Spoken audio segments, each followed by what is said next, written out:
आप राजनीति में कैसे चले हैं? समाज की जो ढांचा है, जो सिस्टम है, उसको परिवर्तन करना। एक चिंगारी कहीं से ढूंढ लाओ दोस्तों, इस दिए में तेल सी भीगी हुई बाती तो है, और कुछ हो या ना हो आकाश सी छाती तो है। आपको सब कुछ सहना पड़ेगा। परिवर्तन या क्रांति इतना आसान नहीं है। उड़ीसा से ऐसे ऐसे खतरनाक लिंचिंग टाइप के ऐसे ऐसे वीडियोज आ रहे हैं जिसे देखने के बाद किसी भी व्यक्ति का कलेजा कांप उठता है। कांग्रेस और बीजेडी का कर्तव्य वहां पर क्या है सर? बहुत है, यही है मानवता का विकास।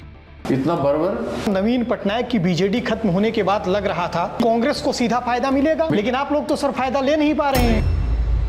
नियमगिरी वाले मामले में जब आप कारपोरेट घराने से लोहा ले रहे थे, तमाम ताकतवर लोग थे जिनसे आप लड़ाई लड़ रहे थे, उस समय आपको डर नहीं लग रहा था? सर पर उसकी तमन्ना आज हमारे दिल में है, देखना है जोर कितना बाजू कातिल में। कभी धमकी मिली या वहां मत जाना वरना कल दिखोगे नहीं दिन में? ऐसे किसी ने हिम्मत नहीं किया, ना ही कोई कर सकता है। आप एक क्रांतिकारी व्यक्ति थे, इतने बड़े बड़े पत्रकार स्तंभकार आपके बारे में लिखते थे। भक्त चरण दास जी इतने क्रांतिकारी थे। भक्त चरण दास जी इस समय चुनाव क्यों नहीं जीत पा रहे हैं?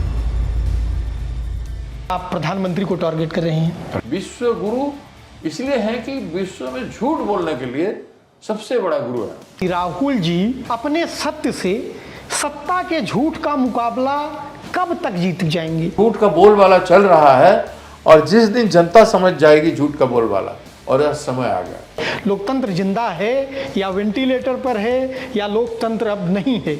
हम देख रहे हैं कि लोकतंत्र वेंटिलेटर पर गया है। राहुल गांधी जी जो कैमरे पर दिखते हैं, और राहुल गांधी अपने पर्सनल जीवन में एक बॉस के तौर पर आपके नरम दिल हैं या सख्त इंसान हैं, कैसे हैं?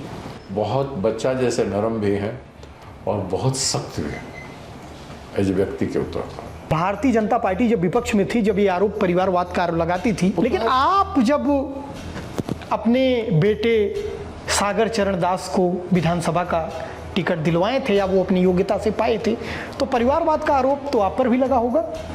लगा था। भागवत गीता आप पढ़ते हैं और भागवत गीता से मिले हुए ज्ञान, साम दाम दंड भेद को अप्लाई करते हैं भाजपा वाले मोदी जी। मैं सत्ता की भिखारी नहीं, मैं पावर अख्तियार करने के लिए कोई भी गलत काम नहीं कर सकता। जिंदा रहे और पार चले जाने के बाद भिखारी बन जाए, या जनता उसको छोड़ दे, या जनता उसको गाली करने लगे।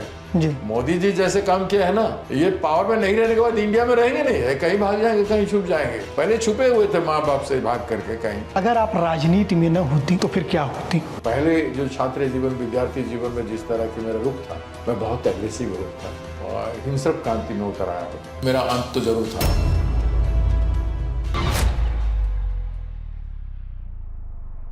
आज जब देश और दुनिया के अधिकतर नेता मैकियावेलियन पॉलिटिक्स कर रहे हैं, यानी उन्हें हर कीमत पर सत्ता का स्वाद चखना है, ऐसे वक्त में कुछ नेता ऐसे भी हैं, ये देश और दुनिया के सौभाग्य की बात है, जो राजनीति की नैतिकता को जीते हैं, जो जनता के प्रति अपने कर्तव्यों को समझते हैं। आज हमारे साथ एक ऐसे मेहमान हैं जिनकी पहचान एसी कमरे में बैठकर राजनीतिक विचारधारा झाड़ने वाले राजनेता के तौर पर नहीं है, बल्कि उनकी पहचान एक ऐसे आंदोलनकारी, एक जनहित के मुद्दे उठाने वाले, जल जंगल और जमीन को बचाने वाले एक ऐसे नेता के तौर पर है, जो बड़े बड़े कारपोरेट घरानों से टकराता है, जो सत्ता की लाठियां खाता है पर टूटता नहीं है। वो जनता की लड़ाई, जल जंगल जमीन की लड़ाई, अपने प्रदेश की लड़ाई, गरीब गुरबों की लड़ाई लड़ता रहता है। आज हमारे साथ हैं 3 बार के सांसद, पूर्व केंद्रीय मंत्री, जनता दल, समता दल और कांग्रेस पार्टी में अब सेवा दे रहे हैं, ओडिशा कांग्रेस के प्रदेश अध्यक्ष भक्त चरण दास। स्वागत है सर। आपका राजनीतिक जीवन बड़ा लंबा रहा है, आपने कई विचारधारा देखी जी। एक लंबे समय की राजनीति के दौरान।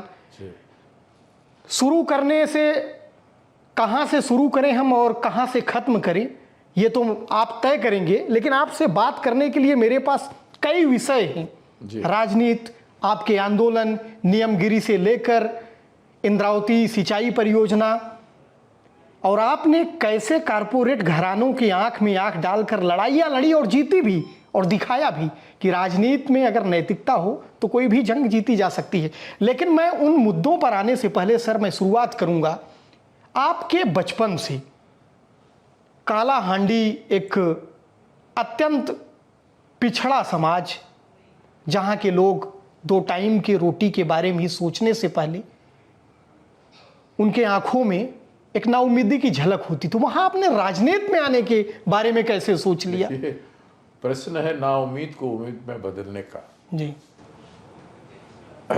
हमारे देश की विकास की धारा आज़ादी के बाद से शुरू होता है। नेहरू जी के प्रधानमंत्री बनने के बाद, जी हमारे बड़े बड़े नेता बाबा साहब अम्बेडकर का संविधान बनाने के बाद से, हम पिछले इतिहास तो सब जानते हैं, उसमें नहीं जाएंगे, लेकिन उसके बाद से शुरू होता है सपना देखने का।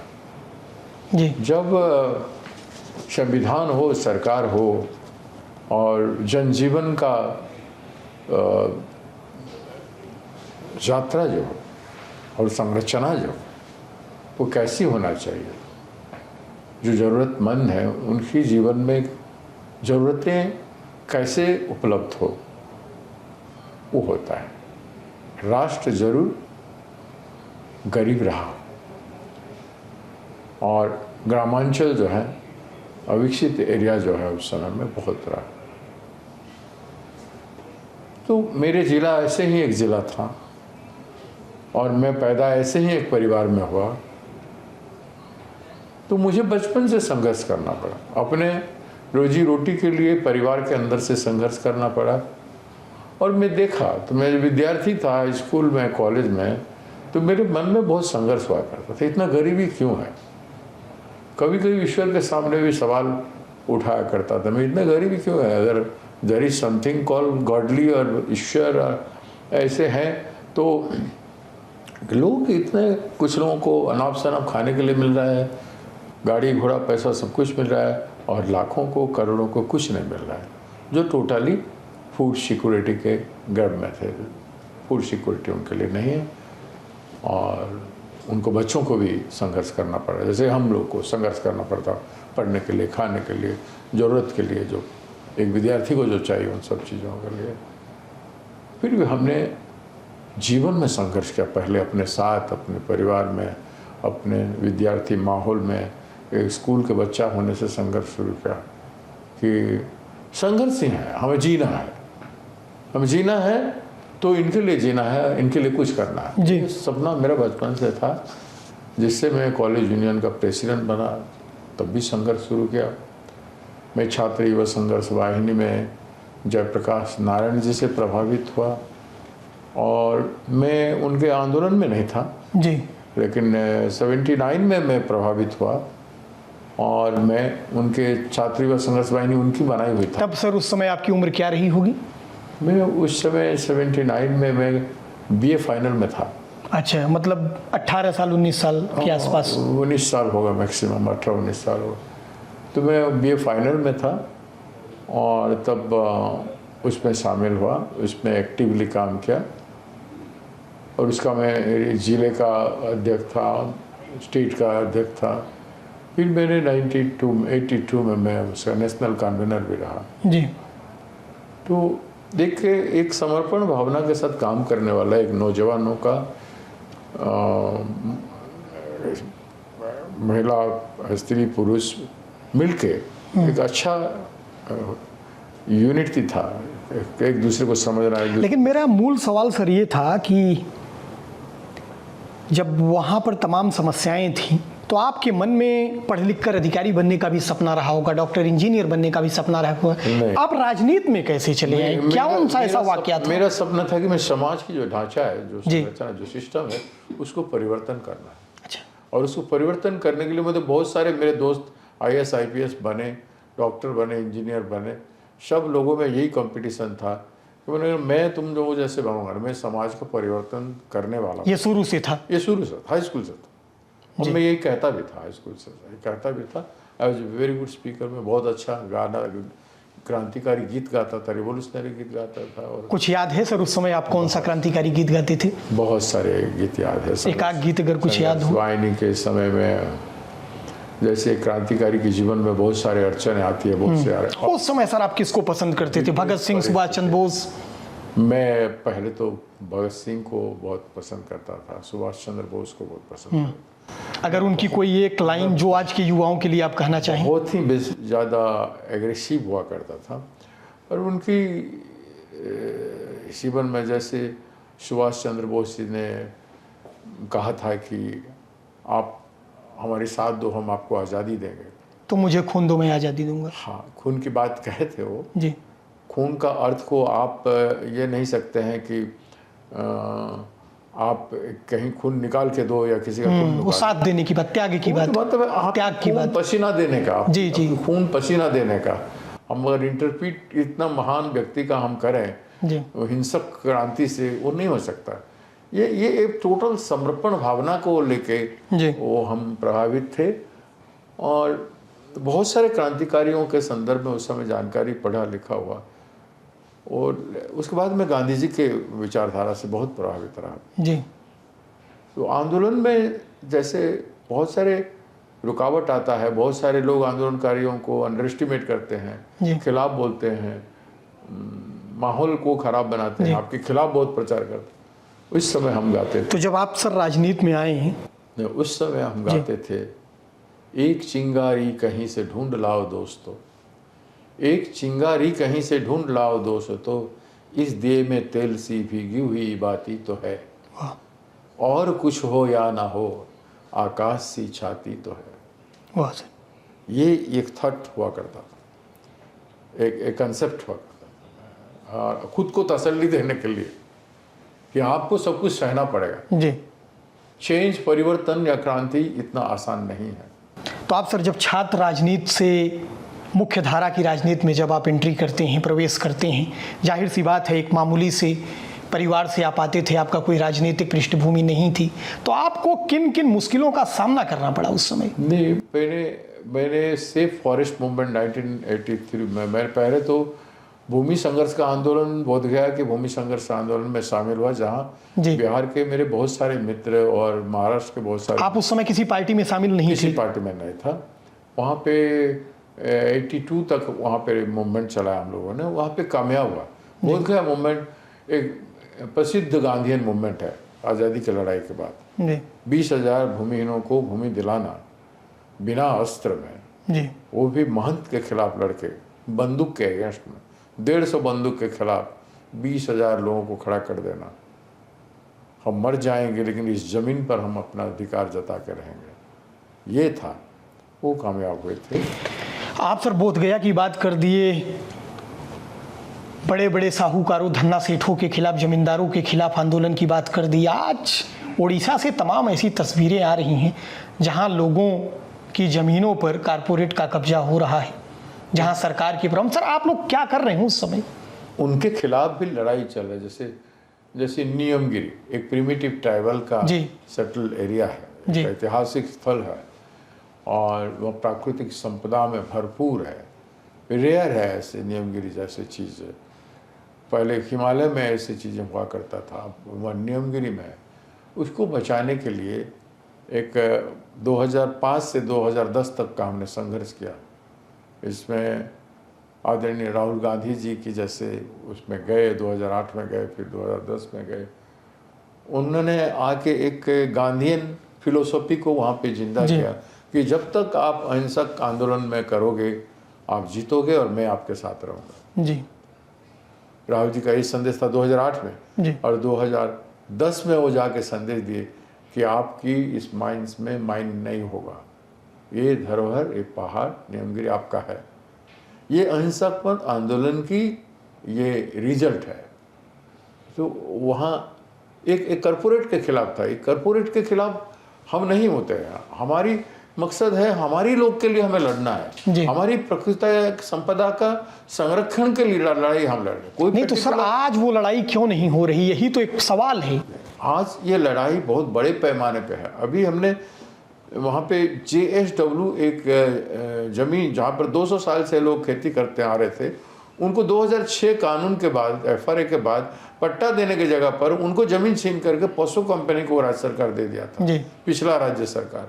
और आज भी आज की राज्य सरकार अभी उस पशु को छोड़ के भाग गया आंदोलन के चलते, तो JSW को दिया गया है, वहाँ पर प्लांट बना रहे हैं लोग। लेकिन ये नहीं समझे कि उनको जो पट्टा पाने का हकदार है उनको पट्टा दे देते, उसके बाद लैंड एक्विजिशन प्रोसेस में आप लाते। 2013 में राहुल गांधी जी ने जो लैंड एक्विजिशन कानून लाया था, हम सभी लोग उसमें थे। उस कानून को लाने में मैं उनके साथ 17-18 MP थे, उसमें मैं एक आदमी था। तो उनका योगदान था। जयराम रमेश जी का भी बहुत उसमें कंट्रीब्यूशन है। तो वो कानून को क्यों लागू नहीं किया, हमारा सवाल था। मैं गया था, फिर 5-6 हज़ार लोग उस रैली में थे। उसके बाद हमने एक पैदल यात्रा प्लानिंग किया 9 दिन तक। पिछले 6 तारीख को हमने पैदल यात्रा किया और अभी 14 तारीख को उसको ख़त्म किया। हज़ारों लोग पैदल चल के दिन में 15-20 किलोमीटर पैदल चलते चलते आए और 14 तारीख को 5000 लोगों का एक जुलूस। उसमें कौन शामिल हुआ? उसमें अनुगुल डिस्ट्रिक्ट, उसमें केवंझर डिस्ट्रिक्ट, मयूरभंज डिस्ट्रिक्ट, उसमें कालाहांडी, कोरापुट, रायगढ़, सुंदरगढ़ डिस्ट्रिक्ट आदि। जहाँ जहाँ डिस्प्लेसमेंट हो रहा है जी, जहाँ जहाँ भूमि अधिग्रहण हो रहा है, जहाँ जहाँ खनिज संपदा का उत्तोलन हो रहा है और लोगों को अवहेलना किया गया है, वो सारे लोगों का शामिल हुआ था। एक बहुत बड़ा संघर्ष हमने छेड़ा है जी। इन सबको लेके, केवल एक जगह नहीं, पर्टिकुलर। आपने सर संघर्ष छेड़ा, आप उसकी लड़ाई भी लड़ रहे हैं, लेकिन आजकल सर उड़ीसा से ऐसे ऐसे खतरनाक वीडियोज आ रहे हैं, ऐसे ऐसे घटनाओं के, मारपीट के, लिंचिंग टाइप के ऐसे ऐसे वीडियोज आ रहे हैं जिसे देखने के बाद किसी भी व्यक्ति का कलेजा कांप उठता है। ऐसे में सर विपक्ष का कर्तव्य क्या है वहां पर? कांग्रेस और बीजेडी का कर्तव्य वहां पर क्या है सर? बहुत है। हम तो बुरी तरह से इसमें रिवोल्ट कर रहे हैं। कई जगह पे घेराव हो रहा है, पुतला जला रहे हैं, अनशन पे बैठ रहे हैं, धारणा पे दे रहे हैं, कलेक्टर घेरा हुआ है, विधानसभा घेरा हुआ है, सेक्रेटरी घेरा हुआ है, बहुत सारे चीज़ें हम कर रहे हैं। कहीं हमने सोया नहीं। इस इशू को लेकर के लिंचिंग घटना जितना बढ़ा है, तो मीडिएवल इंडिया में चले गए हम। जी, ये कौन सी सभ्यता में हम चले गए? और भारतीय जनता पार्टी विकास के नाम पर आया हुआ पार्टी, जो उड़ीसा में और केंद्र में इस बात को कहते हुए आया कि विकास करें, यही है मानवता का विकास? इतना बर्बर आप सोच नहीं सकते। ये तो जनता को तो सर सड़क पर उतरना चाहिए ना, विपक्ष को सड़क पर उतरना चाहिए। उतर रहे हैं और बड़े बड़े पैमाने पे उतरने जा रहे हैं। जी, चालू है हमारा संघर्ष, उसमें लागू। आप लंबे समय से राजनीति में हैं, आपने तमाम प्रधानमंत्रियों के साथ काम किया है, आप मंत्री पद की जिम्मेदारी भी देश में संभाले हैं। आपको सर क्या लगता है कि कांग्रेस और भारतीय जनता पार्टी की विचारधारा में जो एक मेन फर्क है वो क्या है? कांग्रेस और भारतीय जनता पार्टी की विचारधारा में, देखिए, कांग्रेस की जो विचारधारा है ये आज़ादी के संघर्ष से गांधी जी, नेहरू जी और कई ऐसे महान व्यक्तित्व जी की विचारधारा से आया है। और संविधान जो बाबा साहब अम्बेडकर बनाए हैं, उस संविधान के डायरेक्शन से आया है। उससे कांग्रेस ने हर पंचवार्षिक योजना में, 5th ईयर प्लान में, उस विचारधारा को इम्प्लीमेंट करने का प्रयासरत रहा पिछले दिन। तो कांग्रेस जनता के साथ रह के जनता का हित में करता है। जनता को कांग्रेस जो समझा है, वो भारतीय जनता पार्टी ने जनता के संबंध में वो समझदारी नहीं है। भारतीय जनता पार्टी चाहता है कि रूल करना, हमें पावर ग्रैब करना है, साम्राज्य हमारी विचारधारा का साम्राज्य विस्तार करना है, जिस विचारधारा में जनता का प्रति सम्मान नहीं है, ना किसानों के प्रति है, ना महिलाओं के प्रति है। महिला को तो महिला समझते नहीं है। भारतीय जनता पार्टी का विचारधारा तो आता है आरएसएस से, और आरएसएस में आज तक एक भी महिला विंग नहीं है। इससे आप समझते हो कि पुरुष मानसिकता कहाँ तक भारतीय जनता पार्टी में है। ये राजा महाराजाओं के समय का नहीं, जो अच्छे महाराजा भी बहुत रहे हैं, रिफॉर्म भी बहुत किए हैं, लेकिन वो उन तत्वों के आधार पर ये लोग रहे हैं, प्रभावित हुए हैं कि हमें हर हालत में अपना सत्ता अख्तियार करना है। क्या ये इसका प्रभाव उड़ीसा की राजनीति में अब दिखने भी लगा है? ये उड़ीसा की राजनीति में झलक देता है।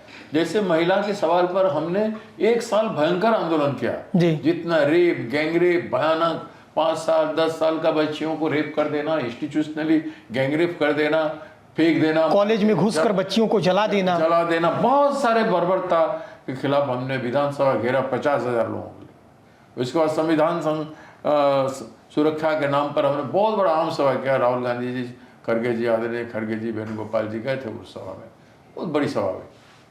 पूरे उड़ीसा को बंद किया हमने उस इशू पर।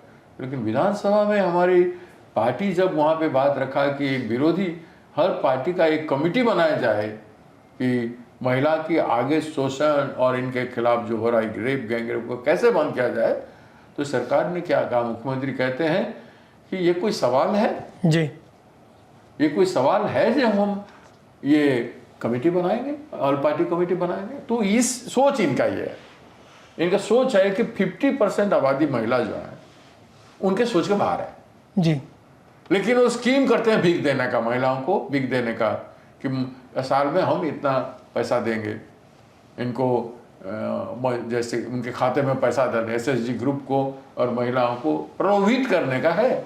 वो तो वोट को छीनने का है जी, महिलाओं को स्वाभिमान सम्मान और इकोनॉमिक एम्पावरमेंट करने का नहीं है जी, गरीब की मानसिकता को देखते हुए गरीब महिलाओं को, ये ऐसे जरूरतमंद महिलाओं को ठीक समझ, जैसे इलेक्शन के चल रहा था, बिहार में पैसा दे दिए 10,000 जी, बंगाल में दे दिए जी, और आसाम में दे दिए। ऐसे करते हैं ये लोग कि गरीबी का उपहास करते हैं, मजाक करते हैं, और इनके विचारधारा में लोग नहीं है, इनके विचारधारा में उनकी सत्ता, उनके अहंकार और हिंदुत्व के नाम पर, हिंदुत्व को भी नहीं समझते हैं। जी, हिंदुत्व अगर सनातन धर्म से आया है तो सनातन धर्म की परिभाषा ही नहीं समझते हैं। ये जो हिंदू हिंदू बोल रहे हैं, वो राम को सड़क पे बेच रहे हैं, हनुमान जी को सड़क पे बेच रहे हैं, वो उसकी प्रामुख्यता है, लेकिन वो नहीं मानते हनुमान जी को। व्यक्तिगत जीवन में ना हनुमान जी को नहीं मानते हैं, ना राम को मानते हैं। इनको मूर्ति पूजा के नाम पर ये सब चीजों करके देश की इमोशन के साथ खेल के अपना विजय लाना है। नहीं तो सर, इन्हें खेलने तो आप लोग दे रहे हैं ना। वहां पर नवीन पटनायक की बीजेडी खत्म होने के बाद लग रहा था कि कांग्रेस को सीधा फायदा मिलेगा, लेकिन आप लोग तो सर फायदा ले नहीं पा रहे हैं। नहीं मिल रहा है।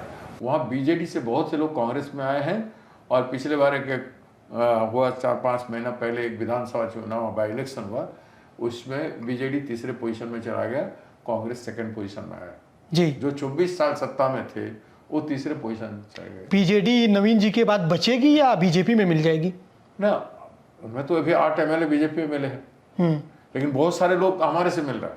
अच्छा, मेजोरिटी कांग्रेस में आएगा बीजेपी के साथ। अच्छा, यहाँ वो बीजेडी के खत्म होने का फायदा आप ये दावा कर रहे हैं कि कांग्रेस को मिलेगा? कांग्रेस को मिल रहा है। अच्छा, मिल रहा है। यानी वहां पर अब जो भविष्य में चुनाव होंगे वहां पर कांग्रेस का प्रदर्शन अच्छा होगा। निश्चित कांग्रेस हैज एवरी पॉसिबिलिटी, सारी संभावना है कि 2029 में कांग्रेस जनहित का सवाल को, राज्य के मुद्दाओं को लेके सरकार को घेर रहा है और आगे भयंकर घेर के सरकार बना सकता है। अभी कुछ देर पहले आप बात कर रहे थे कि मुख्यमंत्री ने ऐसा नहीं करने दिया विधानसभा की कमेटी के द्वारा, तो कई लोग ये सवाल पूछते हैं कि मोहन मांझी क्या वाकई मुख्यमंत्री है या मुख्यमंत्री कोई और है? नहीं, यहाँ PMO से चलाया जा रहा है उनको। उनका काम है जितना हमारी खनिज संपदा है उसको गुजरात के कंपनियों को दे देते हैं। अदानी अंबानी तो बहुत सारे ले चुके हैं। हमारे जो वेजिटेबल्स और हमारे जो एग्रीकल्चर उत्पादन है उसे में से मेजॉरिटी पर तो बिल गेट का मोहर लग चुका है, और मैं सारा चीज़ में हम अपनी स्वतंत्रता खो रहे हैं, हमारे उपजाऊ में हम स्वतंत्रता खो रहे हैं, हमारी प्राकृतिक संपदा हमसे छीनी जा रही है, और उसका मालिकाना तो दूसरों को जा रहा है। स्टेक होल्डर के लिए कोई स्कीम नहीं है। जो सालों से, 1000 सालों से जो है सरकार के पास रेवेन्यू जा रहा है, लाखों करोड़ों में जा रहा है, और उसका पैसा का मिसयूज हो रहा है। जिन एरिया का खनिज संपदा उत्तोलन है उन खनिज संपदा उत्तोलन एरिया के लोगों के लिए कोई स्कीम नहीं है। पानी, कोयला, बॉक्साइट सहित तमाम ऐसे खनिज उत्पादन जिससे दूसरे लोग अमीर हो रहे हैं, और ओडिशा का युवा प्रवासी मजदूर बनकर दूसरे राज्यों में मजदूरी कर रहा है। जी कर रहे हैं। इसका एहसास अब युवाओं में होने लगा है जी। युवा भी अपना विद्रोह शुरुआत किए हैं और आगे बढ़ेगा। क्या ओडिशा के युवा कुछ ऐसा करेंगे? ओडिशा के युवा भीड़ के करेंगे। अच्छा, एक सर ओडिशा के संदर्भ में एक कहावत, जो ओडिशा की राजनीति को समझने और जानने वाले लोग हैं, एक बात हमेशा कहते हैं कि ओडिशा में सरकार और नेता तो सिर्फ नाम के हैं, असली ओडिशा को, सरकार को तो बाबू चलाते हैं, यानी IAS। क्या सही में ये मामला है कि इस मोहन मांझी सरकार ने इस परंपरा को तोड़ा है, या अभी भी रिमोट किसी के हाथ में है? कैसे वो तोड़ पाएंगे? अच्छा, उनके ऑफिस में बैठने वाले भी नहीं चला, ब्यूरोक्रेसी नहीं चल रहा है। यहाँ जो पीएमओ के ब्यूरोक्रेट हैं और जो रेलमती वैष्णव है, अश्विनी वैष्णव, ये भी तो एक्स ब्यूरोक्रेट है ना, जी। तो भी तो उड़ीसा से वहाँ एमपी होके आए हैं। आप कह रहे हैं कि अश्विनी वैष्णव उड़ीसा चला रहे, कुछ लोग कहते हैं धर्मेंद्र प्रधान जी चला रहे हैं। नहीं, धर्मेंद्र प्रधान शुरू में चला रहे थे, ऐसा मैसेज था। हाँ, लेकिन अभी धर्मेंद्र प्रधान का कुछ है नहीं। अच्छा, संबित पात्रा का? अब तो नीट के संकट में घिरे हैं। अच्छा, और संदीप पात्र का भी कुछ है नहीं अभी। हाँ, अभी पीएमओ स्पेशल मूल तो अमित शाह जी बार बार जाते हैं। ये अश्विनी वैष्णव मेनली चलाते हैं और कुछ ब्यूरोक्रेट जो उनके साथ रहे हुए लोग, जो गुजरात कैडर वगैरह जो है मोदी जी के दफ्तर में है, वही लोग उड़ीसा को यहाँ से चला रहे हैं। अगर नाम लेना चाहे तो नाम ले, 2-4 नाम आपको जो लगता मैंने है। कहा अश्विनी वैष्णव का नाम लिया, जी लिया अमित शाह का नाम लिया, जी और जो पीएमओ में बैठे हैं गुजरात कैडर के लोग बता दिया मैंने, जो अफसर्स हैं जी 2-3 लोग हैं, वो सब मिल के चलाते हैं। जी और वो बेचारे मोहन मांझी जी दस्तखत करते हैं संपदा बेचने का। जी। उड़ीसा के लोग बदहाल हैं। उड़ीसा के खनिज संपदा होने के बावजूद उड़ीसा दिन ब दिन, उड़ीसा में की खनिज संपदा से आज टाटा बना है, वेदांता बना है। डालमिया बना है, वेदांता बना है, बिरला बना है, जी जिंदल बना है, जी, अदानी बना है, अंबानी बना है। कितना पोर्ट ले चुका है। बने तो बहुत लोग हैं, लेकिन उड़ीसा वाले कहाँ हैं? उड़ीसा में सब बने। उड़ीसा का कोई एक बना हुआ नहीं दिखता है। जी, उड़ीसा का कोई एक बना हुआ नहीं दिखता। तो नहीं तो सर, इसके पीछे आप किनको किनको जिम्मेदार मानती हैं? इनके पीछे जो लोग सत्ता में रहे हैं वही लोग ज्यादातर जिम्मेदार हैं। इनके पीछे जो भी लोग ये हैं, तो हम तो इतने कहेंगे कि हम जब से होश संभाला, जी पिछले जो 25-26 साल से हम देख रहे हैं, जी जो एक तो शासन नाम का एक सम्मान था। जब कांग्रेस का रूल था, शासन नाम का एक सम्मान था, जी। एक रेस्पॉन्सिवनेस था, लोगों के इश्यूज पर, सवालों पर, मुद्दों पर, लोगों की ग्रीवेंस पर रिस्पॉन्स था। जी वो चीज़ धीरे धीरे खत्म हो के वो हो गया, कंसंट्रेट हो गया धीरे धीरे ब्यूरोक्रेसी के अंदर जी और चंद लोगों के हाथ में, एमएलए एमपीज के हाथ में। और जो आईएएस आईपीएस का रेस्पेक्ट था वो इस जमाने में, आज तो उसमें ही नहीं हुआ। पुलिस को भी लोग जाकर पीट रहे हैं, तो पुलिस को कौन मारे? नहीं, ये पीटने वाली घटना आपके उड़ीसा से ज्यादा आ रही है। उड़ीसा से सबसे ज्यादा आ रहा है। जी कनिस्टेबल के सामने हत्या हो रहा है, कनिस्टेबल को भी मार रहे हैं। हाँ, और पुलिस एसपी कुछ नहीं कर पा रहा है, इंचार्ज कुछ नहीं कर पा रहा है, आईआईसी थानेदार कुछ नहीं कर पा रहे जी। हैं, क्योंकि बीजेपी और बीजेडी भी पहले पुलिस को अपने हित में यूटिलाइज किया, अब बीजेपी पूरा अपना चुनाव में यूटिलाइज कर रहा है। जी जब पुलिस को आप पार्टी का कार्यकर्ता बना दोगे तो उस पहले पुलिस ऑफिसर का हैसियत क्या रहेगा लॉ एंड ऑर्डर नियंत्रण करने का? नहीं रहेगा। वो कार्यकर्ता बनकर भाजपा का कार्यकर्ता कार्यकर्ता बनेगा, भाजपा के कार्यकर्ता बन के उनका दुख का जीवन जी रहा है। बहरहाल सर, की आपकी जो पहचान रही है वो जल, जंगल और ज़मीन बचाने वाले एक योद्धा के तौर पर रही है। आप आदिवासियों के अधिकारों के लिए लड़ाई अक्सर लड़ते रहे हैं, चाहे वो इंद्रायती सिंचाई परियोजना हो, चाहे सीआरपीएफ के खिलाफ मानवाधिकार उल्लंघन का मामला रहा हो, चाहे वो नियमगिरी वाला मामला रहा हो। या नियमगिरी वाले मामले में जब आप कारपोरेट घराने से लोहा ले रहे थे, तमाम ताकतवर लोग थे जिनसे आप लड़ाई लड़ रहे थे, उस समय आपको डर नहीं लग रहा था? नहीं, मैंने जीवन में किसी को डरा नहीं। मैं छात्र जीवन से एक सरफरोश था जी। सरफरोश की तमन्ना आज हमारे दिल में है। देखना है जोर कितना बाजू कातिल में, ये विद्यार्थी के जीवन में गाया करता था। और मेरे गले में ब्लैक स्कार्फ हुआ करता था, फांसी के पर मैं हमेशा हूँ, कोई कुछ कर सकते हैं तो कर लो। मैं एक बाइक पे दौरा करता था, पुलिस स्टेशन पे घुस जाता था, कोई भी दफ्तर पे घुस जाता लोगों को जस्टिस देने के लिए, और इंस्टेंट जस्टिस दिलाता था। अच्छा सर, वो पूरी कहानी क्या है नियमगिरी वाली, थोड़ा सा अगर आप दर्शकों के लिए बताना चाहें। कहानी यही है कि नियमगिरी, पहले तो हमने सोचा कि हमारे यहाँ एक अकाल का जब लड़ाई लड़ा 80 के दशक में, जब मैं विधायक था, कि हमारे वहाँ कोई एम्प्लॉयमेंट नहीं था, कोई इंडस्ट्री नहीं था, तो हमने ही स्लोगान किया कि हमारे यहाँ इतना प्राकृतिक संपदा है, इतना रॉ मटेरियल है, तो कोई एक इंडस्ट्री तो हो। जी। तो उससे प्लानिंग कमीशन ने इनिशिएट किया था और एक इंडस्ट्री बनने का, और उसमें एक बाल्को कंपनी आया था उसको करने जी। के लिए, एक प्लांट बिठाने के जी, लिए। भारत एल्युमिनियम। हाँ हाँ जी। तो वो बंद होके लास्ट को ये बाल्को कंपनी को शायद वेदांत ने खरीदा, जी। और वेदांत ने वहाँ पे शुरू किया 2005 में। तब मैं एमपी नहीं था, चुनाव हारा हुआ था, तो 2005 में हुआ था। तो मैं उसमें ज़्यादा इंटरेस्ट नहीं लिया।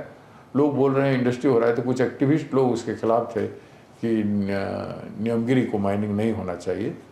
तो मेरा सपना था, कालाहांडी में लोगों का भी सपना था कि एक प्लांट होना चाहिए जिससे हमको अनएम्प्लॉयमेंट प्रॉब्लम का समाधान हो। तो इसीलिए मैं 2003 से ये लोग शुरुआत की एक्टिविटी, तो 2005 तक मैं चुप रहा। जब आदिवासियों पर जो प्रिमिटिव ट्राइब हैं उनके ऊपर अत्याचार हुआ, उनको मारे पीटे गुंडा से, पुलिस से, और उनको जेल में डाले, और मुझे कुछ एक्टिविस्ट बुलाए जेल में देखने जाने के लिए। मैं जब जाके देखा उनके हालत, फिर मैं नीलगिरी को जैसे देखा नहीं था पहले से ठीक से, अपने डिस्ट्रिक्ट में होने के बावजूद भी उसके अंदर गया जी। वहाँ जाके गांव में लोगों से मिला। वहाँ पर लगभग 36 स्ट्रीम्स, झरना बहती है, निकलती है, एक नदी निकलती है। वहाँ झरनिया और डंगरिया करके 2 प्रकार की टाइप हैं वहाँ रहते हैं, उनको प्रिमिटिव टाइप कहा जाता है। और वहाँ बहुत सारे आम का और पाइनएप्पल का बहुत सारे गार्डन हैं, बहुत सारे गार्डन, जैसे हेवनली प्लेस तैयार, और बहुत मेडिसिनल प्लांट वगैरह है वहाँ पे। बहुत से प्रकार के एनिमल रहते हैं वहाँ पे। छोटे छोटे गांव, 5 घर, 2 घर, 4 घर, ऐसा करके लगभग 120 गांव करीब है, जिसमें 2000 का पॉपुलेशन है। 2000 का पॉपुलेशन है, बड़ा गांव 12 है। तो उस जगह में देखने के बाद मुझे लगा कि ऐसी प्राकृतिक संपदा में भरपूर जगह में माइनिंग नहीं होना चाहिए। तो मेरा परसेप्शन बदला। जी। जब मेरा परसेप्शन बदला और वहाँ लोगों की ज़रूरत और आदिवासियों की सम्मान की बात उठी, तो उसको मैंने आंदोलन चलाया। पहले मैं ग्रीन मूवमेंट बनाया, एक गांधीयन मूवमेंट चलाया वहाँ पे। वो पहाड़ को ह्यूमन चेन से घेरना, पूरे पहाड़ के इलाके में पैदल चलना, जी। सैकड़ों किलोमीटर पैदल चलना, लोगों के साथ जाना, लोगों के बीच में रहना, खाना, वो सब शुरू हो गया। इकोनॉमिक ब्लॉकेड में हज़ारों लोगों के साथ 4 दिन 5 दिन रोड के ऊपर पड़े रहना, और उसके लिए भुवनेश्वर में, दिल्ली में कॉन्फ्रेंस वगैरह, सेमिनार वगैरह करना, देश के इंटेलेक्चुअल लोगों को इन्वॉल्व करना, उसमें कालाहांडी के जितने इंटेलेक्चुअल को सबको इन्वॉल्व करना। एक आलोचना हमने हर जगह पे, हर गांव पे हमने नीलगिरी के संदर्भ में चर्चा छेड़ा जी। कि ऐसा एक प्राकृतिक संपदा का संरक्षण होना चाहिए। तो वो आंदोलन बहुत व्यापक हुआ। तो उसको एक आलोचना संवाद के जरिए उसको व्यापक किया गया, और सबकी दृष्टि, अटेंशन वहाँ पे आई, सबकी अटेंशन आई, पूरे वर्ल्ड की अटेंशन वहाँ पे आई। तो 2008 में हमने राहुल जी से रिक्वेस्ट किया कि ऐसे ऐसे धरोहर है, आपको वहाँ जाना चाहिए। तो राहुल जी गए वहाँ पे, देखे। कुछ लोग उनका प्रोग्राम को कैंसिल करने की कोशिश किए, लेकिन उनका डिटर्मिनेशन। आपको कारपोरेट की तरफ से धमकियां भी मिली? धमकियाँ मुझे कोई देने का हिम्मत नहीं किया। मैं अपने आप में उस समय इतने बड़े क्रांतिकारी भूमिका में निभा रहा था। मेरे बारे में जो भी आर्टिकल और जो भी लेख लिखे हैं लोग, धमकी मुझे कोई देने का कोशिश नहीं। लेकिन कारपोरेट्स के आंख में तो आप खटक रहे थे। एक बार 200-300 लोगों को ऑर्गेनाइज किए थे हम लोगों को, पैदल यात्रा के दौरान प्लांट के आसपास में घेर के असल्ट करने का कोशिश किए थे। तो हमने, हमारे जब पता चला हमको दिन में स्मेल हुआ, तो हमने लगभग 500 बाइकर को घेर दिए थे, उस एरिया को ही घेर दिए थे। हमारी पदयात्रा कॉर्डन के अंदर था जी। हमारे जो एग्रेसिव यूथ लीडर्स थे उनके कॉर्डन के अंदर बाइकर थे। तो बाइक का आवाज़ को देख के सब भाग गए जी। जितने गुंडे थे वहाँ पे भाग गए जी। हमको किसी को मारना नहीं पड़ा जी। लेकिन जो माहौल उसमें हमने बनाया कि हम गांधीवादी तो हैं जी। पैदल यात्रा तो कर रहे हैं, हमको छूने तक का अगर कोशिश करोगे तो क्या हो सकता है वो झलक हमने दिखाया था जी। तो इसके बाद कोई हिम्मत नहीं किया।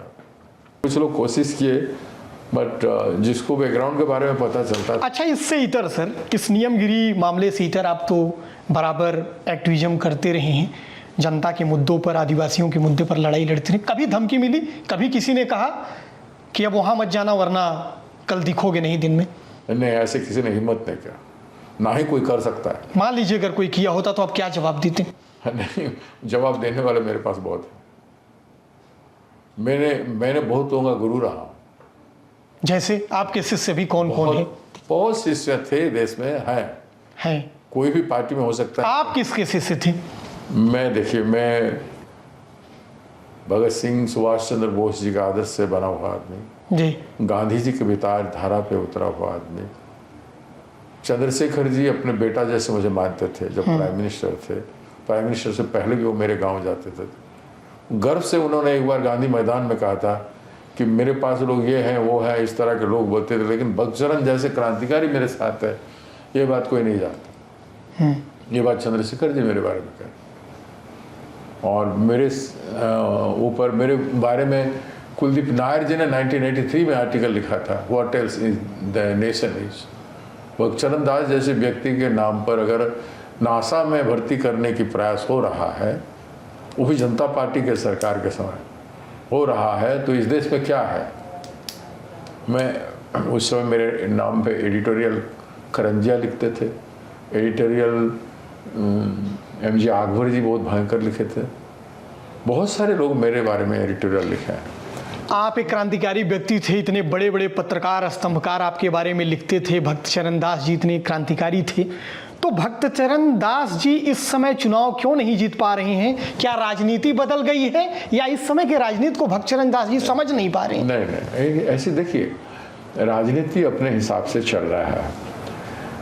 मैं प्रभावित बिजू पटनायक जी से भी था, चंद्रशेखर जी से भी था, और मैं बहुत ज़्यादा प्रभावित था राजीव जी से। राजीव जी का गरीबों को सवाल को सुनना जी 80 के दशक में जब PM थे, और वहाँ पर रिफॉर्म लाना, गरीबी को बदलना, जैसे हमारे जैसे फीडिंग प्रोग्राम, लोगों को खाना बना के खिलाने में, अकाल के समय में गरीबों को चावल देने में, गरीबों को रिलीफ मटेरियल देने में, ये सब चीज़ें राजीव जी उस समय शुरुआत की। उनसे और सोनिया गांधी जी से मैंने बहुत प्रभावित था। ये दोनों कलांडी जाए थे, और दोनों में यहाँ पे MP बन के आया, मंत्री बना, तो मुझे मिला, तो उनके आशीर्वाद मुझे मिलता रहा। मैं दूसरे पार्टी में होने के बावजूद भी।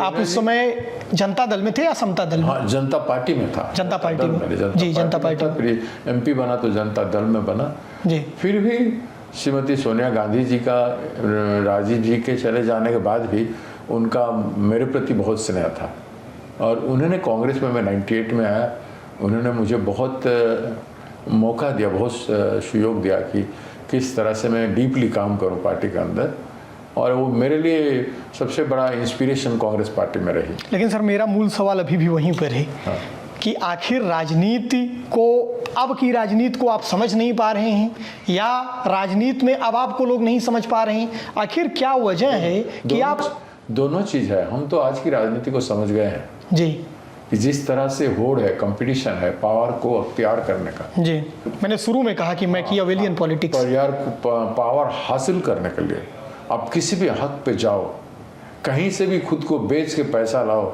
वोट को खरीदो, गरीबी को खरीदो, गरीबी का मजाक उड़ाओ, जितना झूठ बोल सकते हो बोलो। आप प्रधानमंत्री को टारगेट कर रहे हैं? प्रधानमंत्री जैसे झूठ बोले हैं, विश्व में कोई भी इतना, विश्व गुरु इसलिए है कि विश्व में झूठ बोलने के लिए सबसे बड़ा गुरु है। आप प्रधानमंत्री के झूठ पर बात कर रहे हैं, तो आप प्रधानमंत्री के 5 सबसे बड़े झूठ बता दीजिए जो आपको लगता है। आज तक तलाश कर रहे हैं नौजवान लोग, 2 करोड़ नौजवानों का नौकरी, आज 12 साल हो गया तो 22 करोड़ नौकरी, कहीं 10 लाख 5 लाख नौकरी मिल रहा है जी। दूसरा झूठ, सड़क पर है। दूसरा झूठ, 15 लाख रुपया कहाँ गया, वो भी खोज रहे हैं। वो तो अमित शाह जी कह रहे थे जुमला था। हाँ, जो झूठ है ना, ये तो झूठ को तो जुमला पहले तो बोलेंगे असुर है जी, फिर झूठ, फिर जुमला या झूठ जो भी बोलो, फिर आप तो बोलते 56 इंच का सीना है। कांग्रेस जो पैसा है वहां पे स्विस बैंक में नहीं ला पा रहे, विदेश में 30 लाख करोड़ रुपया है। हम 30 लाख करोड़ रुपया ले आएंगे, लोगों को माला माल कर देंगे 100 दिन में। 100 दिन तो भाई 12 साल हो गया। झूठ, डिमोनेटाइजेशन, फोर्थ बहुत पावरफुल झूठ, देश के लोगों को 1 सेकंड में निहत्था कर दिया रात के 12 बजे। ये आतंकवाद की कमर तोड़ रहे हैं। सब जो ट्रेडिशनल जितना सोर्स ऑफ लाइवलीहुड था, जिस मनमोहन सिंह जी ने कहा था ना कि हमारा देश में हमारा जनता का जो सेल्फ कॉन्फिडेंस है और इंक्लूसिव ग्रोथ है, जनता हमारा सेविंग जितना जनता के पास है उस पर इन्होंने अटक किया जो देश को गरीब बनाने। पांचवा झूठ तो आज आप देख रहे हो, एक के बाद एक सारा झूठ हो गया। उसमें पांचवा तो बहुत बड़ा झूठ महिलाओं का, बेटी बचाओ बेटी पढ़ाओ, महिला सुरक्षा। महिला तो सड़क पर आज द्रौपदी बने हुए हैं मोदी जी के सरकार में। विद्यार्थियों का ये तो भ्रष्टाचार मुक्त कहे थे, कहाँ भ्रष्टाचार, सब जगह है। 89 टाइम्स पेपर नीट का पेपर लीक हो चुका है, कई पेपर लीक हो चुका है 89 टाइम्स, कोई मामूली। इस साल तो 23 लाख नौजवानों का जीवन के साथ खेला गया, विद्यार्थियों के साथ खेला गया। लेकिन सर, कहने वाले लोग ये भी, जनता ये भी कहती है कि अगर यही भाजपा विपक्ष में होती और कांग्रेस की सरकार होती, इतना पेपर लीक होता तो भाजपा आसमान सर पर उठा लेती। लेकिन विपक्ष, कोई मसला नहीं था जो अन्ना हजारे के मूवमेंट में कांग्रेस के खिलाफ किया गया। जी 2G अंत में क्या हुआ, कुछ नहीं। मैं जेपीसी में था, उसमें कुछ मिला नहीं। मैं भी उस समय एमपी था, जेपीसी में था, सदस्य था, उसमें कुछ मिला नहीं, प्रूफ भी हुआ कुछ नहीं। कोई भी जो एलिगेशन उठा था उस समय, जिस पर अन्ना हजारे का मूवमेंट और केजरीवाल मिलकर वो जो किया, और इसको बीजेपी ने चला रहा था अंदर से। जी, विवेकानंद फाउंडेशन, उसका सारा बेनिफिट बीजेपी लिया। जी, तो बीजेपी के पास जो मैन पावर है, जो सत्ता को अख्तियार करने के लिए, झूठ को फैलाने के लिए और भगवान के नाम पर ये इमोशनली उस कैडर बनाए हैं वो लोग। जी, आरएसएस के नाम पर वो कैडर बनाए, विश्व हिंदू परिषद के नाम पर, वो बनवासी संघ के नाम पर, एबीवीपी, ये सारा जो कैडर बनाए हैं लोग, एक झूठ की दुनिया में इन लोगों को जैसे बायस्ड हैं ये लोग, ये बना के वो संरचना है। बात फैलाने में ये लोग जिस तरह से फैला सकते हैं कोई नहीं फैला सकता। झूठ को प्रचार करने में ये लोग माहिर हैं। तो सर, ये झूठ की लड़ाई हमारे पास वो तत्व नहीं है। हमने हमेशा इंपॉर्टेंस दिया मासेस को। जी, कांग्रेस ने मास मूवमेंट पर जोर दिया है, लेकिन मास मूवमेंट को चढ़ाने के लिए जिन एलिमेंट का या जिन इंस्टीट्यूशन या इंस्ट्रूमेंट का जरूरत है, इसको हमने पिछले 2-3 दशंधि में वो ध्यान नहीं दे पाया है।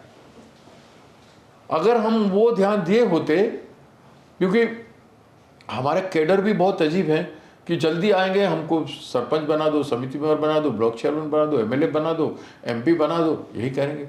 गणेश परिक्रमा करके अपना अचीवमेंट तुरंत पाना चाहेंगे। जब सामने देख रहे हैं कोई गणेश परिक्रमा करके सब कुछ हासिल कर पा रहे हैं, तो जो मेहनत कश लोग जो हैं जी, वो निराश हो जाते हैं। वो निराश हो जाते हैं, तो जमीन पर त्याग और बलिदान देके काम नहीं कर पाते हैं। तो त्याग और बलिदान से कांग्रेस बना था, और वो त्याग और बलिदान को आज हम पुनर्जीवित और जीवंत सड़क पर नहीं ला पा रहे हैं। लोग आज राहुल जी के नाम पर भारत जोड़ो यात्रा के बाद करोड़ों लोग उनके साथ चले हैं। वो करोड़ों लोगों का उस समय राहुल जी के प्रति बयान और रिएक्शन और समर्थन बनी रहा है। आज भी जो जिस तरह से सच बोलने में राहुल गांधी एक पलक भी झुकते नहीं हैं, और जिस तरह से इसको उठा रहे हैं पूरे विश्व में, चाहे जो हो जाए, कुछ भी हो जाए, लोग आज भी राहुल जी से जुड़े हुए हैं। लेकिन ये जो जुड़े हैं उनको हम कांग्रेस में परिवर्तन करने के लिए, कांग्रेस का सिंपैथाइजर उनको बनाने के लिए, कांग्रेस का वोटर बनाने के लिए हमें जो कर्तव्य करना चाहिए, कहीं ना कहीं मेरे जैसे आदमी भी पीसीसी प्रेसिडेंट होकर भी हम विफल हो रहे हैं। राहुल जी के सत्य से ये सवाल आया कि राहुल जी अपने सत्य से सत्ता के झूठ का मुकाबला कब तक जीत जाएंगे, जीत पाएंगे या नहीं जीत पाएंगे? जरूर जीतेंगे, मेरा ये उम्मीद नहीं। मैं राहुल जी जब से सच बोलना शुरू किया तब से मैंने बात किया हूँ, कई लोगों से कहता हूँ कि सत्य अगर जीत नहीं होती तो इतना प्रभाव है, truth is the soul of our life, Mahatma Gandhi ji ने कहा। सत्य ही हमारा जीवन का आधार है। सत्य का ही विजय होता है। आप रामायण देखो, महाभारत देखो, किसी भी कविता ग्रंथ में कहीं भी देखो, जो सत्य पर आधारित, सत्य को सर्वोपरि बनाने के लिए जितना संरचना हुआ है, जितना डेविल पावरफुल न्यूक्लियर वेपन वाले सारे चीज भी सत्य के सामने झुक जाते हैं, और आज भी झुक रहे हैं सत्य के नहीं, सत्य के सामने तो झुक रहे हैं, लेकिन जब ईवीएम मशीन खुल रही है तो झूठ जीत रहा है। हाँ, झूठ ही ये कैसे होगा सर? क्योंकि झूठ का बोलबाला चल रहा है, झूठ का बोलबाला चल रहा है, और जिस दिन जनता समझ जाएगी झूठ का बोलबाला, और यह समय आ गया। आपको क्या लगता है सर, जनता कब समझेगी? जनता समझ चुकी है। आज हमको जिस समय ऐसा है कि इतना बड़ा झूठ और फरेबी और देश के जनता के लिए धोखा मोदी जी से बड़ा कोई नहीं हो सकता, ये बात जनता समझ गया। ये राइट टाइम है, इस समय एक बहुत बड़ा क्रांति का उद्भावन पैदा होना, और इसमें देश के जो लोग कांग्रेस में हो या नहीं हो, जहां भी हो, सब लोग अगर आज के दिन न्याय के आश्रित होंगे और संघर्ष से आश्रित होंगे, ये दोनों चीज, न्याय और संघर्ष जब एक साथ मिलेगा तो न्याय मिलेगा। बैलेट पे जिस दिन वोट होगा उस दिन ये चोरी करने वालों का, वोट का लूट और डकैती करने वालों का, लोगों के, देश के जनता के जीवन के साथ खेलने वालों का, इनका अंत होगा और सच्चाई का जीत होगा। आपको भरोसा है इस बात का? मुझे भरोसा है, लोकतंत्र में भरोसा है, लोकतंत्र में भरोसा है, जनता में विश्वास है, और जनता की उस ताकत में भरोसा है, सत्य की ताकत में भरोसा है। बस सत्य के पथ पर अच्छा, थक ना जाए। एक सवाल और सर, कि कई बार विपक्षी नेता कहते हैं कि देश में लोकतंत्र जिंदा नहीं है, गला घोटा जा रहा है। आपको क्या लगता है, लोकतंत्र जिंदा है या वेंटिलेटर पर है, या लोकतंत्र अब नहीं है? हम देख रहे हैं कि लोकतंत्र वेंटिलेटर पर गया है, हम ये भी देख रहे हैं कि लोकतंत्र जिंदा है, और ये भी देख रहे हैं कि लोगों का आत्मा रो रहा है। जो आत्मा रो रहा है वो रिवोल्ट कर सकता है, जो आत्मा रो रहा है वो रिवोल्ट कर सकता है। इसको रिवोल्ट कराने की स्थिति में केवल एक व्यक्ति ले रहे हैं, वो राहुल गांधी है, और उनको साथ देने वालों का कमी है। राहुल गांधी जी से बात आई, आप ओडिशा पीसीसी के प्रेसिडेंट हैं, और पार्टी के संगठन और कार्यालयी कामकाज के दौरान आपकी कई बार मुलाकात होती होगी। राहुल गांधी जी जो कैमरे पर दिखते हैं, और राहुल गांधी अपने पर्सनल जीवन में एक बॉस के तौर पर आपके नरम दिल हैं या सख्त इंसान हैं, कैसे हैं? बहुत बच्चा जैसे नरम भी हैं और बहुत सख्त भी हैं एज व्यक्ति के तौर पर। उनकी जीवन दर्शन में, उनकी कहानी में पहली बात तो है कि वो झूठ फरेबी को बर्दाश्त नहीं करते हैं। झूठ बोलना उनका आता नहीं है, और एक सच्चे इंसान है, और हर इमोशन के साथ रहते हैं। लेकिन कोई झूठ बोल के उनसे बच जाए ये संभव नहीं है, वो पकड़ लेते हैं। और अपने प्रिय साथी क्यों ना हो, अगर कोई तर्क में है तो किसी भी हद तक तर्क में जा सकते हैं। मैं जहाँ तक उनको अध्ययन किया हूँ, कई बार मेरा उनसे, आजकल तो नहीं हो पा रहा है, लेकिन कई बार 5 साल 10 साल पहले मेरा उनसे बहुत समय तक चर्चा हुआ करता था। मैंने उस समय उनको ठीक से देखा है, जिस समय वो इतना उभर के नहीं आ रहे थे, तब भी उनके अंदर की आत्मा को मैंने अध्ययन किया था। आपसे सर लास्ट मुलाकात उनकी कब हुई? वो तो पार्टी में तो मुलाकात होने का तो सब हर कार्यक्रम में हो जाता है जी, तो ऐसा कुछ नहीं है, अभी रिसेंटली हुआ था। एक सर, अगर आपकी इजाज़त हो तो एक बड़ा पर्सनल सवाल ये है कि कांग्रेस पार्टी पर विपक्षी अक्सर परिवारवाद का आरोप लगाती। हाँ, ये और बात है कि विपक्षी भारतीय जनता पार्टी जब विपक्ष में थी, जब ये आरोप परिवारवाद का आरोप लगाती थी, अब जब सत्ता में आई तो कांग्रेस के ज़्यादातर परिवारवादी भाजपा में चले गए। लेकिन आप जब अपने बेटे सागर चरण दास को विधानसभा का टिकट दिलवाए थे, या वो अपनी योग्यता से पाए थे, तो परिवारवाद का आरोप तो आप पर भी लगा होगा? लगा था, उस समय लगा, परिवारवाद का आरोप लगा। मैंने भी इसलिए किया कि कालाहांडी में आज बीजेपी, कांग्रेस और जनता बीजेडी में जो भी नेता लोग हैं उसमें मेरे ही क्रिएशन है, और जिन लोगों से कहीं भी जाएं, लोगों के लिए काम करें, ये एक उम्मीद था। बहुत लोग थे जो मेरे उम्मीद पे खड़े नहीं हो पाए। आज कम से कम मेरा बेटा उस उम्मीद पे काम कर रहा है, बाप का आदर्श पे चल रहा है, संघर्ष कर रहा है, लोगों को साथ दे रहा है, जम के मूवमेंट कर पा रहा है, और दमदार है, लोगों का भरोसा अर्जन कर पा रहा है। तो वो लगता है कि वो सही है। जैसे चुनाव वो भी लड़ा, मैं भी लड़ा, जी मैं हार गया, वो जीत गया, आप समझ लीजिए। उसकी रणनीति के सामने मैं फीका पड़ गया। आज उसके एज ग्रुप के लोग उसको मान रहे हैं और मुझे उसके एज ग्रुप के लोग नहीं मान रहे हैं। जी। तो आप जब घर में मिलते हैं तो एक पिता पुत्र के तौर पर पारिवारिक बातें होती हैं ज़्यादा टाइम, या एक सीनियर और जूनियर कांग्रेस लीडर के तौर पर ज़्यादा बातें होती हैं? कैसी बातें होती हैं? ज़्यादातर तो आइडियोलॉजिकल बातें होता है और जो क्या करना चाहिए क्या नहीं करना चाहिए उस पर ज़्यादातर बातें होता है। पिता पुत्र के रूप में 1 मिनट का होता है, बस ज़्यादा नहीं। बाप बेटे गले मिलना, आशीर्वाद करना, वही होता है।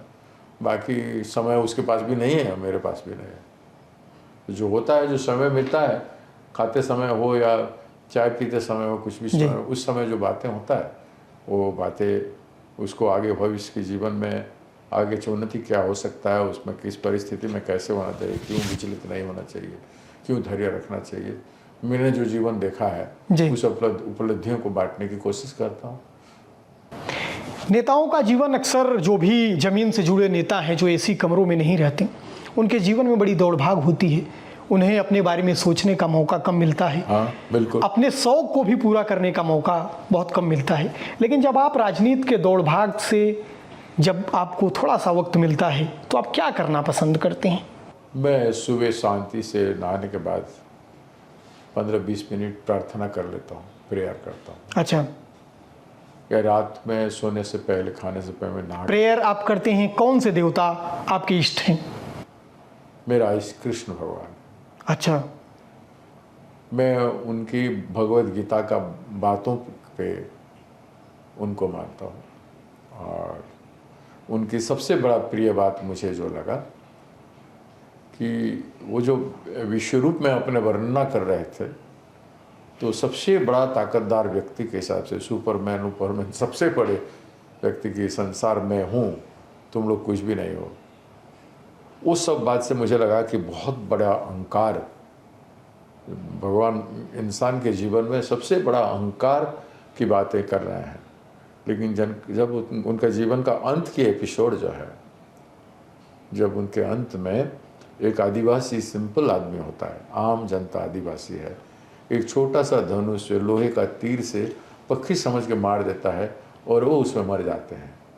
वो जीवन का सबसे बड़ा शिक्षा वो दिया है कि आदमी चाहे स्वयं भगवान भी क्यों ना हो, कितना बड़ा अहंकारी, कितना बड़ा ताकतवान, कितना बड़ा महान क्यों ना हो, मोदी आदि तो सब बहुत छोटे छोटे तत्व हैं, लेकिन स्वयं कृष्ण भगवान जो बताए हैं वो अपना जीवन, उनका जीवन चला जाता है। जो न्यूक्लियर वेपन खुद थे, जो वर्णना है वो सारा कुछ थे, उनको अंत एक ट्राइबल कर देता है। आम आदमी ट्राइबल जंगल में पंछी मारने वाला जो है, अपना दोनों छोटा सा तीर से मार देता है, वो मर जाते हैं। मतलब किसी भी का अंत एक साधारण इंसान कर सकता है। ये हाथी का अंत चींटी कर सकती है। संसार को सबसे बड़ा शिक्षा है कृष्ण जी का। इसलिए किसी भी छोटे इंसान को कमजोर नहीं समझना चाहिए। ये ज्ञान इंसान को होना चाहिए, मानवता में रहना चाहिए। भागवत गीता आप पढ़ते हैं और भागवत गीता से मिले हुए ज्ञान, साम दाम दंड भेद को अप्लाई करते हैं भाजपा वाले मोदी जी, फिर आप लोग बुरा मान जाते हैं? नहीं, भाजपा वाले मेरे सामने तर्क में नहीं आते ज्यादातर जी। लेकिन चुनाव जीतने के लिए साम दाम दंड भेद तो भगवत गीता सारा करते हैं, कुछ करते हैं मुझे चुनाव में हराने के लिए। लेकिन मुझे मेरे जीवन से, मेरे चिंताधारा से, मेरी विचारधारा से, मेरे जीवन शैली से कोई नहीं हरा सकता जी। कोई मेरे से कुछ भी छीन ले सकते हैं जी। लेकिन जो मेरे जीवन में मैंने कमाया है, जो मेरा आत्मविश्वास है जी, जो मेरा इंसानियत है, मैं सत्ता की भिखारी नहीं हूं। मैं पावर अख्तियार करने के लिए कोई भी गलत काम नहीं कर सकता। पावर मिले या न मिले, न मिले ना, उसे क्या है। हार जीत बहुत लोग हारे हैं, बड़े बड़े लोग हारे हैं। मैं हार गया तो क्या हो गया? मैं जीवन से नहीं हारूं, सत्य से नहीं हारूं जी। सत्य का पथ पर, रथ पर मैं शामिल होते रहूं तो मेरा आत्मविश्वास मुझे मरते दम तक जिंदा रखेगा। जी। कोई पावर से जिंदा रहे और पार चले जाने के बाद भिखारी बन जाए, या जनता उसको छोड़ दे या जनता उसको गाली करने लगे। जी मोदी जी जैसे काम किया है ना, ये पावर में नहीं रहने के बाद इंडिया में रहेंगे नहीं है, कहीं भाग जाएंगे, कहीं छुप जाएंगे। पहले छुपे हुए थे माँ बाप से भाग करके, कहीं कहीं किसी योगी मठ वगैरह कहीं वगैरह हिमाचल कहते तो हम हिमालय पर गए थे, हिमालय पर छुपे हुए थे कहीं पे, दाढ़ी उड़ी बढ़ा के, पता नहीं उसमें जीवन में क्या किए थे वो तो नहीं है, लेकिन छुपे हुए थे। और अब भी प्राइम मिनिस्टर बनने के बाद भी उनको जाके कहीं छुपना पड़ेगा। आप कह रहे हैं कि मुझे नहीं पता वो क्या किए थे, नेहरू जी क्या किए थे वो खोद खोद कर ला रही हैं, और आप लोग ये नहीं पता कर पा रहे हैं कि वो किए क्या थे। नेहरू जी तो वो उनका काम है हर अच्छाई से बुराई को ढूंढना। नेहरू जी का अच्छाई नहीं देखता है। आपके सामने दिख रहा है दिल्ली में ना, जो नेहरू लाइब्रेरी था, वो तो नेहरू जी के पिताजी उनके धरोहर था जी, वो तो उनका पैतृक संपत्ति था, वो नेहरू के नाम पर था, उसको भी बदल दिए, जो हक है उनका। जी नेहरू जी अपना परिवार सब कुछ देश को दे दिए, आज भी सरकारी घर में रह रहे हैं, जिनका सब कुछ देश को दे दिए, दान कर दिए, और ये सब कुछ जनता से छीन रहे हैं। और आज ये कहते ये मत खरीदो, ये वहां मत जाओ, खर्चा मत करो। फकीर हैं सर, वो फकीर हैं। हाँ, ये फकीर हैं, 15 लाख सूट पहनेंगे, फकीर हैं, 8,000 करोड़ का जेट खरीदेंगे, वहीं पे घूमेंगे, फकीर हैं। सारा विश्व घूम चुके हैं, फिर दोबारा तिबारा हो रहा है, 3 बार 4 बार हो रहा है, 10 बार हो रहा है, एक देश जा रहे हैं।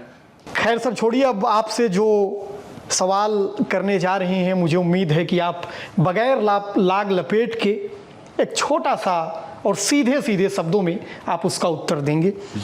एक सवाल है और ये लोगों के मन में भी है कि ओडिशा का सबसे बड़ा नेता कौन, नवीन पटनायक, धर्मेंद्र प्रधान या भक्त चरण दास? उड़ीसा का सबसे बड़ा नेता ना धर्मेंद्र प्रधान है, भक्त चरण दास तो पान उड़ीसा में काम नहीं कर रहा था, मैं ऑल इंडिया में काम करता था। अभी मैं 1.5 साल से उड़ीसा में पीसीसी पेशेंट बनाए, तो मैं हूँ ये तो मैं नहीं कह सकता। उड़ीसा का सबसे बड़ा नेता पॉलिटिकल लीडर रहा है बिजू पट्टायक। सर अभी नवीन पटनायक, धर्मेंद्र प्रधान या आप, इन तीनों में आपको चुनना है। आज के दिन देखिए, मैं अपने को किसी के साथ तुलना नहीं करूँगा। धर्मेंद्र प्रधान मंत्री बहुत बार रहा है, मेरा छोटा भाई जैसा है मेरे सामने, मैं वो नेता राज्य का नहीं है।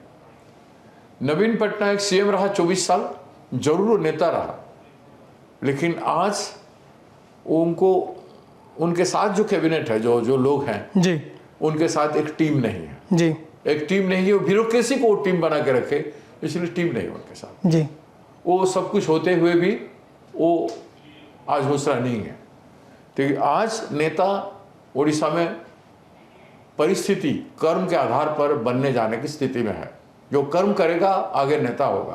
पहले जो रहे हैं गोपबंधु दास जी आज़ादी के सेनानी रहे हैं, मधुसूदन दास जी रहे हैं, बहुत लोग जो उड़ीसा नया बनाए हैं, जो देश की कांग्रेस के रहे हैं, कई चीफ मिनिस्टर रहे हैं, लेकिन चीफ मिनिस्टर में जो ज़्यादा समय तक काम किए हैं वो जेबी पटनायक जी रहे हैं। उन्होंने भी बहुत कुछ किया है राज्य के में, जो इंफ्रास्ट्रक्चर डेवलपमेंट वगैरह में, उस तरह से नवीन पटनायक जी भी किए हैं जी। लेकिन नेता, जनता का नेता बिजू पटनायक जी रहे, और उससे पहले आज़ादी के सेनानी कांग्रेस के लोगों ने रहा, नंदिनी सतपथी जी भी रहे हैं। जी, ओडिशा के लोग एक भविष्यवाणी आपसे चाहते हैं कि बीजू जनता दल बीजेडी का भविष्य ओडिशा में अब क्या है? बीजू जनता दल की भविष्य निर्भर करता है बीजू जनता दल के नेता नवीन पटनायक जी के वर्किंग पर। वो तो बीमार क्या हैं। वो बीजेपी का साथ छोड़ेंगे हमेशा के लिए? जैसे आज लड़ रहे हैं परिस्थिति के चाप में, राज्यसभा चुनाव में तो छोड़ दिया। राज्यसभा चुनाव में कांग्रेस और वो हम मिलके हमने एक समाज के प्रसिद्ध व्यक्ति को, जो किसी पार्टी में नहीं है, उनको कैंडिडेट दिया था। उससे उनका पार्टी ब्रेक होने में बच गया और हमारे एमएलए ब्रेक होने भी बहुत हद तक बचा। दोनों पार्टी को थोड़ा थोड़ा लाभ हुआ। जी, एक रास्ता खुल रहा था कि पॉलिसी और विचारधारा के आधार पर दोनों पार्टी जुड़े। जो उनके वर्किंग जो पिछले दिन रहा है और हमारा वर्किंग में तालमेल नहीं है, ये भी आज भी प्रश्न के घेर में बीजू जनता दल है कि भविष्य में ईडी आईटी के नाम पर बीजेडी को कब्जा तो नहीं करेगा भारतीय जनता पार्टी, केंद्र सरकार? ये बहुत बड़ा सवाल बन के अब बीजेपी के सामने खड़ा है। तो इसीलिए ज़्यादातर लोगों में चर्चा है कि ज़्यादातर बीजेडी के लोग मौका मिलेगा तो बीजेपी में जाएंगे। जिनको हर हालत में सत्ता चाहिए, जो आइडियोलॉजी से मतलब नहीं है, वो बीजेपी में जाएंगे, और जो बिजू पटनायक की आइडियोलॉजी पर, सेकुलर, सेंट्रिक, डेमोक्रेटिक, वो कांग्रेस में आएंगे। विचार पर, वो लोग जो आज भी देख रहे हैं कि कांग्रेस उस विचारधारा पे चल रहा है, वो लोग कांग्रेस में आएंगे। 10% शिफ्टिंग ऑफ वर्कर हो चुका है कांग्रेस में, ग्रामांचल में, रूरल एरिया में, लोअर लेवल पर। अब कैंडिडेचर लेवल में, अच्छे कैंडिडेचर लेवल में शिफ्टिंग शुरू हुआ है। 3-4 लोग आए हैं और कई लोग आने वाले हैं। तो कांग्रेस की ताकत आज जितना भी दिख रहा है, उसका 3 गुना तक पहुंच जाएगा अगले चुनाव में। आप अपना सबसे बड़ा राजनीतिक दुश्मन किसको मानते हैं? आपके अपने पार्टी के भीतर है वो व्यक्ति, या दूसरी पार्टी का है वो व्यक्ति? सच कहो तो जो व्यवस्था, राजनीतिक व्यवस्था है, वो राजनीतिक व्यवस्था मेरी विचारधारा, मेरी भावना और मेरी कार्यक्रम का रुकावट डालने वाला व्यवस्था है। उस व्यवस्था को मैं मानता हूँ, किसी व्यक्ति को मैं नहीं मानता जी। ना जनता दल, ना बीजेपी या बीजेपी के व्यक्ति, ना हमारे व्यक्ति को मैं नहीं मानता हूँ। जो व्यवस्था का चक्र में लोग घिरे हुए हैं, पॉलिटिशियन घिरे हैं, उस व्यवस्था में रुकावट डालने की कोशिश करता है, लेकिन किसी इंडिविजुअल का महत्व नहीं है। छोटे छोटे जो लास्ट क्वेश्चन है सर, कि अगर आप राजनीति में न होती तो फिर क्या होती? क्रांतिकारी होते? क्रांतिकारी तो थे ही आप। क्रांतिकारी होके अंत हो गया होता। पहले जो छात्र जीवन, विद्यार्थी जीवन में जिस तरह की मेरा रुख था, मैं बहुत एग्रेसिव रुख था, तो हो सकता है उसमें होते तो मैं हिंसक क्रांति में उतर आया होता। अच्छा। तो तब मेरा अंत तो जरूर था। लेकिन मैं जैसे जैसे गांधीयन बनते चला, अहिंसात्मक आंदोलन पर और कामों पर और सत्य पर समझने लगा, तो बहुजनीय राष्ट्र में जी, बहु गरीबों के देश में हिंसक क्रांति का कोई स्थान नहीं है। और हिंसक क्रांति से आप, सरकार इतना हिंसक बन चुका है, आप सरकार का कंपैरिजन नहीं कर सकते हो, तुलना नहीं कर सकते हो, सामने टिक नहीं सकते हो। तो इसलिए अच्छा है कि व्यवस्था का परिवर्तन, जी, लोगों को उनकी ज़रूरतें प्रोवाइड करना, दिलवाने के लिए आपको आंदोलन सरकार से लड़ना है, और वो लड़ाई गांधीवादी होने से उसका एक इम्प्रिंट बनेगा। युगों युगों में गांधी और उनकी विचारधारा जिंदा रहेगा और गांधी की लड़ाई होगा। इसलिए हमने पैदल यात्रा शुरू किया मलकानगिरी जैसे इंटीरियर से, और गांधी पथे उड़ीसा एक यात्रा शुरू किया है जो चुनाव के अंत तक चलेगा। अगर इस मंच के माध्यम से उड़ीसा के लोगों को, उड़ीसा के युवाओं को, उड़ीसा के महिलाओं से, उड़ीसा की आम जनता को, अगर आपको कोई निवेदन उनसे करना हो, आपको कोई संदेश देना हो 4 लाइन का, तो आप क्या देना चाहेंगे? मैं उड़ीसा की जनता से, हर वर्ग से हाथ जोड़ के अपील करना चाहता हूँ कि राजनीतिक पार्टियाँ हैं, रहेंगे, व्यक्ति हैं, रहेंगे, लेकिन जनता की सम्मान, कृषक, श्रमिक, मजदूर, नौजवान, विद्यार्थी और खास करके महिला, इन सबकी सम्मानजनक और सम्मान बनी रहे और सम्मानजनक जीवन यात्रा हो, और उस पर आप लोग जागरूक हों, सचेतनशील हो, और अपनी समस्या को खुद समझने की कोशिश करें, और अपने देश की राजनीति को भी समझने की कोशिश करें। आज के दिन मैं अपील करूंगा कि आप कांग्रेस को साथ दें। कांग्रेस आपकी होगी। जब तक मैं रहूंगा, मैं इतना कह सकता हूं कि कांग्रेस जनता के अनुकूल हर काम करेगी, जनता के विपरीत कोई काम नहीं करेगी। जहां सवाल उठेगा वहां सुधार तुरंत लाया जाएगा। इसलिए आज पैसा एक बहुत बड़ा फैक्टर है चुनाव राजनीति के लिए, और हम पैसे के बल पर कॉरपोरेट के खिलाफ लड़ाई नहीं कर पाएंगे, ना ही बीजेपी या बीजेडी को टक्कर में आ पाएंगे। हम आपके प्रेरणा, आपकी आशीर्वाद, आपकी समर्थन से हम हो पाएंगे, और जो परिवर्तन आज जरूरत है, उस परिवर्तन को भी आपके बल पे लाएंगे, मतलब आपके बल पे आएगा जो भी सरकार, वो आपका होगा। इसमें हम सबका आर्थिक योगदान भी चाहेंगे। हम सड़क पर जाने वाले हैं आगे के दिनों में, जो आपसे आशीर्वाद, आर्थिक सहयोग भी बन पाए, वो भी हम आपके सामने हाथ फैला के मांगेंगे। हमसे बातचीत किया आपने, हमको समय दिया, इसके लिए सर आपका बहुत शुक्रिया। मुझे आशा और पूरी उम्मीद है कि सर के साथ ये बातचीत आपको अच्छी लगी होगी। ओडिशा और भारत की राजनीति को लेकर जो हलचल चल रही हैं, जो कांग्रेस संगठन में जो चीज़ें हो रही हैं, उस पर आपको कुछ न कुछ नई जानकारी जरूर मिली होगी। आप इस प्लेटफॉर्म पर बने रहिएगा। किसी नए मेहमान के साथ आपसे हमारी मुलाकात फिर से होगी। नमस्कार, शुक्रिया, धन्यवाद।